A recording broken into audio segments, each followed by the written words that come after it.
Hey guys, Brooke here today, solo for Legal Talk Tuesday. And today, like last week, is kind of a special live for us. We wanted to share with you our why. So last week, Laura did an amazing job talking about her journey and why she's so awesome. And this week, I'm going to talk a little bit about my why because we feel like our story, your story is important to share. So first off, I'm super excited today because school is back in session and my kiddos are gone. And for those of you out there who work from home or even part-time work from home and have kids home at all during the summer know how crazy it can be. So celebrating a little bit. And also, if you know me at all, today is officially my first day of fall and that much closer to Halloween because I'm super obsessed with Halloween. And so I've got my spooky drink over here. But anyway, so my why today, I want to kind of go back and tell you how I got here because it's insane to me. I have almost been practicing law for a decade. And so I kind of want to go back and tell you where I started and how I got here and why I do what I do. So I've done a few different things along my journey. When I got out of law school, I wasn't really sure what I wanted to do. I just knew, hey, and a lot of attorneys say this too, I really want to help people. I went to school because one, I was privileged to have the ability to go, and also I wanted to find a way to serve other people. And so when I first got out, I kind of just took whatever. It was really hard. I graduated in 2010. The economy was really terrible. A lot of law firms weren't hiring. And so I started as a clerk with an amazing solo who actually taught me the business of law, which if you don't know, you do not learn that in law school. You learn about the law. So that was really beneficial and also gave me kind of a confidence booster. But I have done everything from insurance work to just family law to in-house counsel. I did veterans issues. I've done Medicaid law. So I have a little bit of a varied background, but I primarily enjoyed the business law side of the work that I had done. And so for me, it was really difficult because I had to find something that not only kind of suited my passion, but also fit with my husband's career. My husband is active duty Army National Guard, so he works full time, travels a lot. He's been deployed several times. He was actually only here one semester of law school. So I had to find something that worked with his schedule because he didn't have the flexibility for me to be able to have a career, just endless career choices. And so, yes, yay, Halloween. Yes.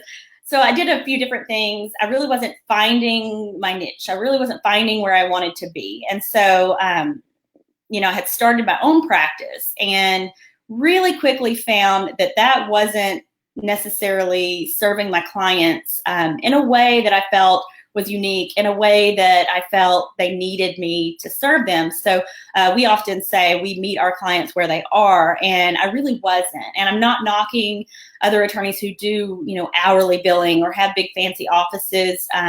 There's a place for that. There's a reason that things cost as much as they do.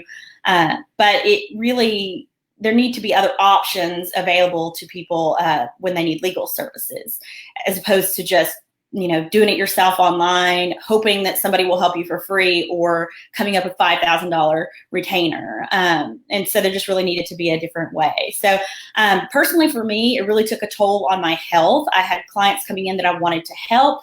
I was working 4 times as hard as I needed to be working because I was not on the technology bandwagon. So I wasn't being as efficient as I needed to be, which caused me to spend more time, which cost my client more. And I couldn't spend the time really communicating with the client. Even though I used to do face-to-face meetings, I still wasn't on the back end being able to communicate just because I only have, so much capacity as one person. And so I really wanted to find a way that I could make services affordable without having to compromise, because a lot of times when attorneys are charging these fees, it's because, they have to meet that overhead demand. They have to pay their bills, they have to feed their families. And so I'm not saying that some costs aren't exorbitant or super expensive, because they are. But, I really needed to find a way to make that work. And so, because I felt like a bill collector half the time, helping my clients. And then I would say, okay, let me reduce this fee or reduce it. But then that's not sustainable for me. So I'm not doing anybody any good if I can't keep my doors open to help you. So what I decided to do actually took a little bit of time because I was super burnt out. My health was suffering. I gained a lot of weight. My blood pressure had skyrocketed. And I took on the stress, and had a lot of empathy for the people I was working with. And so what I ended up doing was taking a little bit of time, spending a little bit of time with my young children at the time. I have 3 kids.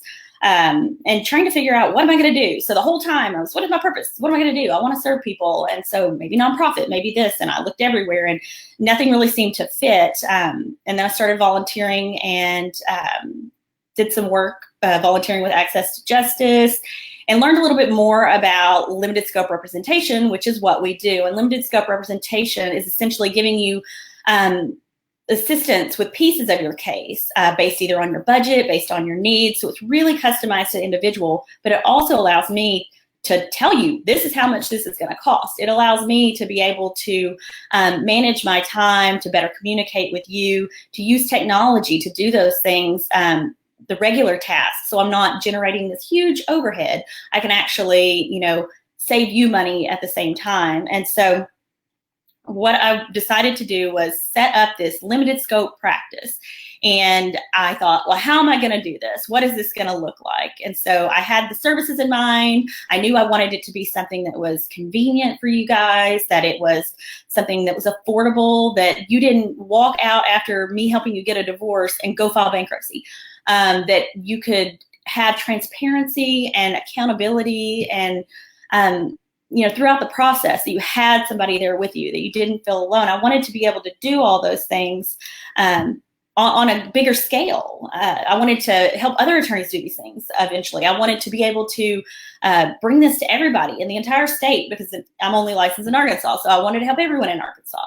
So how was I going to do that? So after a little bit of time, I knew what services I was going to do, did a lot of research, asked a lot of people, and really tried to design something that worked for you guys. So I ended up deciding this was going to be online. And I had a lot of people, attorneys, that would be like, is this a hobby? What are you doing? They're really skeptical of what I was doing.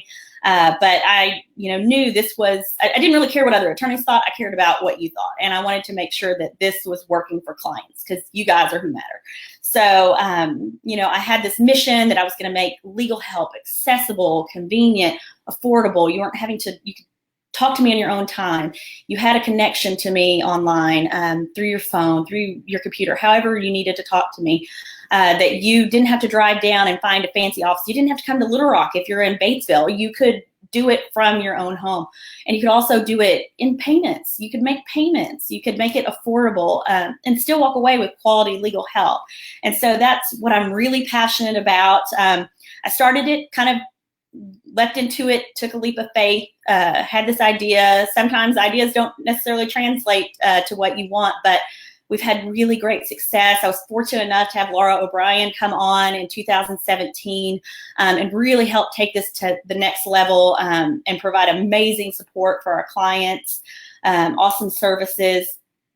But really for us and for me, it was about addressing communication concerns, making sure that you had an attorney you could talk to. It was about making it convenient and really respecting you. We know that you're intelligent. We know that you have the ability to do some of these things. So we don't want to be secretive. We don't have to hold all this stuff in and be like, if you pay us $5,000, we'll give you all this unlocked information. We really wanted to work with you to make it collaborative.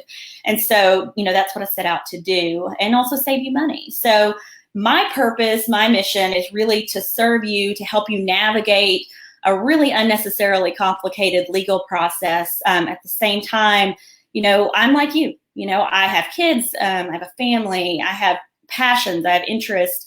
And if I am not doing something that serves my soul, then I am not giving you my best self. And so I'm very intentional about, creating a space that is both serving me, but also serving you. So thank you guys for tuning in today to hear about my why. And if you want to find out more about us, you can check out our website. It's just MyVirtual.Lawyer. Next week, we'll be back here. Laura will be back with me at 11:30 Central Time for Legal Talk Tuesday. So thanks for tuning in. Have a great week.